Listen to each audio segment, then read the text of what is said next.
Hello, and welcome back to another Dokkan battle video. So last night we did get the information about physical Goku Black's Super EZA, and I have already read it, so like spoilers already, I have seen what he does, and I'm just gonna say it how I feel right now. I don't know what to really think about him. Let's just read his details, and then I'll go into my thoughts a little bit after that. So starting out, he gets 50% attack and defense per key sphere obtained. He gets 150% defense when attacking if you collected 3 or more key spheres.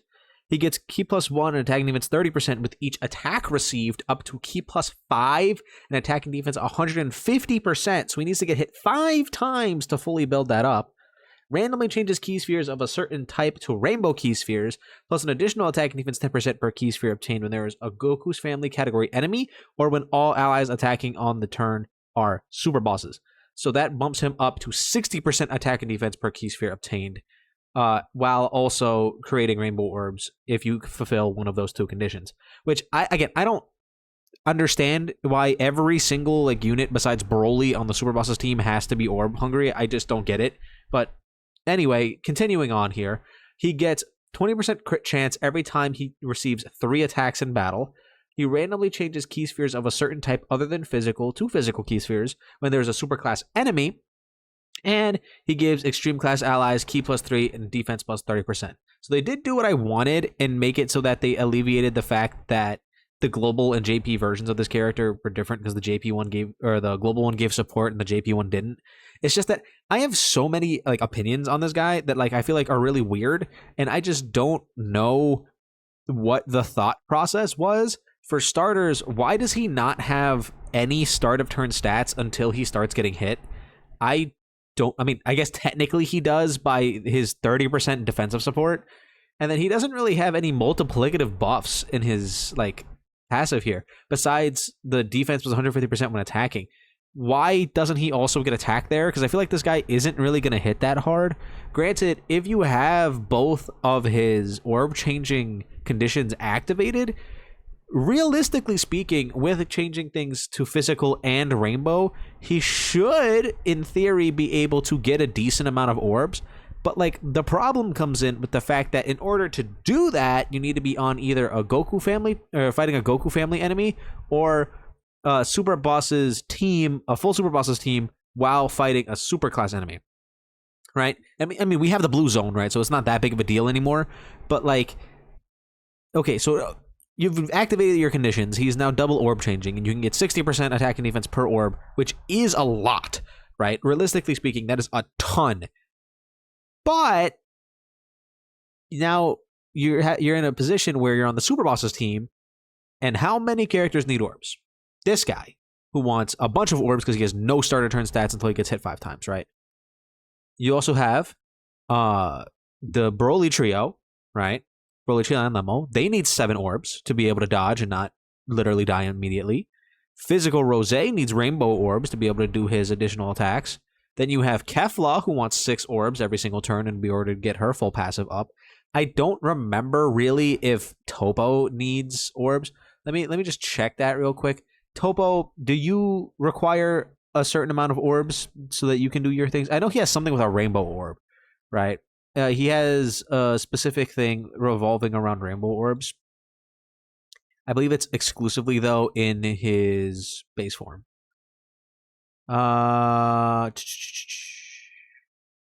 Is it in here? He had a thing about orbs. I remember that. Where is your orb restriction thing in here? Does he not have one? He just creates orbs? But he takes orbs away from the gammas, I believe, is what it is. But point being, you had a bunch of characters on this team that want orbs. And, oh, you know who else needs orbs? The int support Golden Frieza, who needs 3 orbs to be able to get his damage reduction, right? So you have, half of your team plus needing specific amounts of orbs or a specific kind of orbs.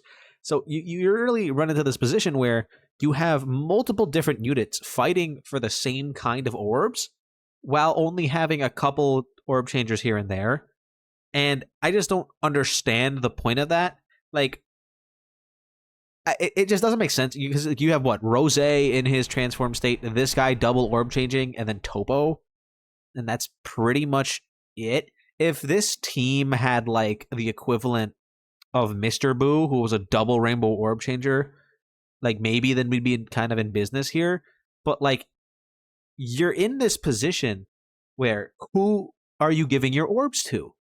Obviously, there's going to be a priority chain here, right?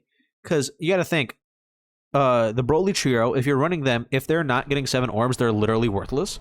So you're going to have to give them their orbs immediately, right? And then you got to think, well, if you're running this guy, right, if you aren't giving him orbs at all, he's just going to get one shot by normals.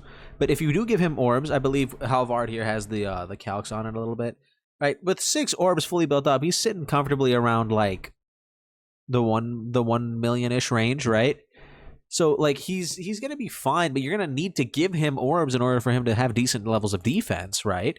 And then you have Goku Black, like physical Rose, right? Where if he's not getting rainbow orbs, he's literally contributing nothing, right? He has his little bit of damage reduction, he has his whatever, but like he's literally doing nothing if he isn't able to do a bunch of attacks. And you have Kefla, who will actually just explode if you don't give her 6 orbs, because now she's not able to build up her super attack effects, get defense on her super attack. She's not able to get her dodge chance. She's not able to do any of that. So it's like, what are we doing here? And then if you're running the Into Golden Frieza, who's probably one of the best super bosses options that you could throw on one of these teams, because he's not only a support, but he's like a slot 1 character, which this team desperately needs.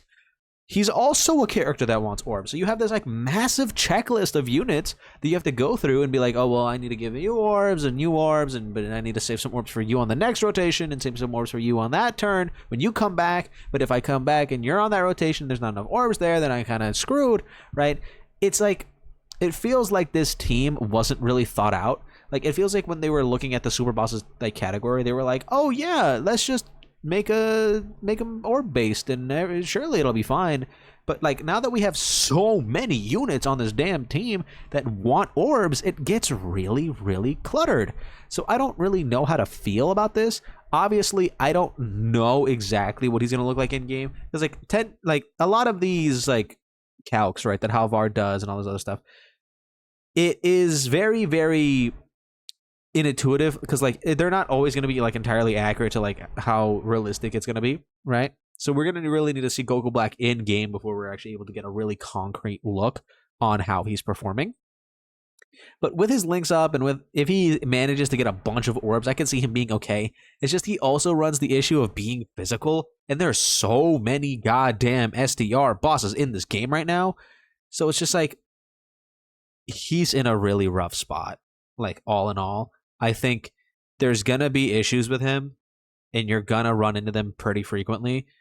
I have a very funny feeling that people are gonna get his orb changing condition active, right? And then he's just not gonna have enough orbs anyway. Like, you're gonna run out of orbs if you're using him. It's just gonna happen. And the fact that you have to be running a full super bosses rotation to be able to even get his rainbow orb changing so that you can use him alongside other characters, right? It's very awkward. I do think he could probably work well next to the Broly trio, because again, they only need 7 orbs, and they're gonna give this guy a little bit of damage reduction, so that way he's a little bit tankier. But like, I just don't think it's gonna matter too much unless you're fighting an enemy that he has type advantage against. I think that's like where you're gonna want to bring this guy. I was really, really, really hoping he was gonna be good, because I like physical Rose.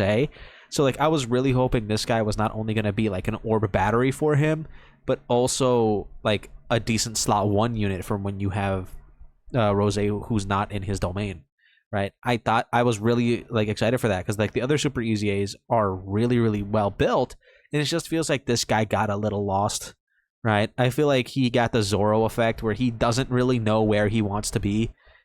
Like, I think he might be okay if you're running him as like a floater, but I don't see him ever having like a rotational presence or being one of those characters that you're going to actively want to bring.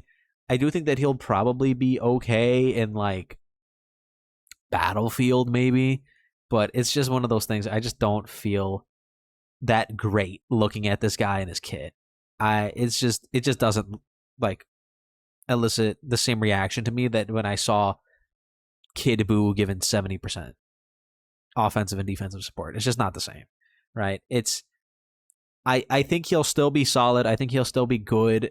enough to be runnable. It's just that it's going to be really tough for this guy, and it might continue to get rougher for him and the Super Bosses team going forward, especially if they drop more characters that want orbs. Anyway, that's really just my opinions on this. Do let me know how you guys feel about physical Goku Black here in the comments down below. Don't forget to like and subscribe, and I'll see you guys all in the next one.